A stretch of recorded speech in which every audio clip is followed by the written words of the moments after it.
رسول اکرم صلی اللہ علیہ وسلم نے علاجوں میں ایک علاج یہ بھی بتایا. صحابی کہتے ہیں ما سمعت احدا قط يشكو الى النبي صلى الله عليه وسلم وجعا في رأسه الا قال اذهب فاحتجم. جب بھی کسی نے سر درد کی شکایت کی تو اللہ کے رسول نے فرمایا جاؤ جا کے حجامہ کرواؤ، جاؤ جا کے حجامہ کرواؤ. اور آپ صلی اللہ علیہ وآلہ وسلم نے خود بھی حجامہ کروایا.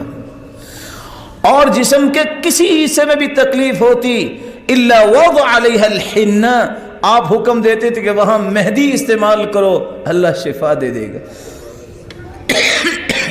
اگر کوئی زخم سر پہ ہو جاتا تو آپ صلی اللہ علیہ وسلم کہا کرتے تھے کہ پرانی چٹائی لے لو، اس کو جلا کے راکھ اوپر رکھو، رب تعالیٰ اسے شفا یاب کر دیں گے.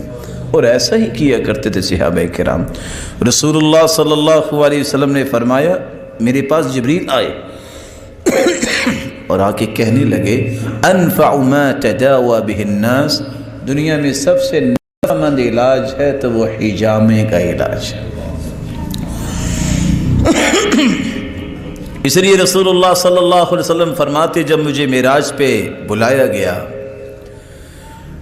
میں جہاں بھی گزرتا تو فرشتے کہتے تھے علیک بالحجامہ یا محمد، علیک بالحجامہ یا محمد، اے اللہ کے پیارے پیغمبر حجامے کو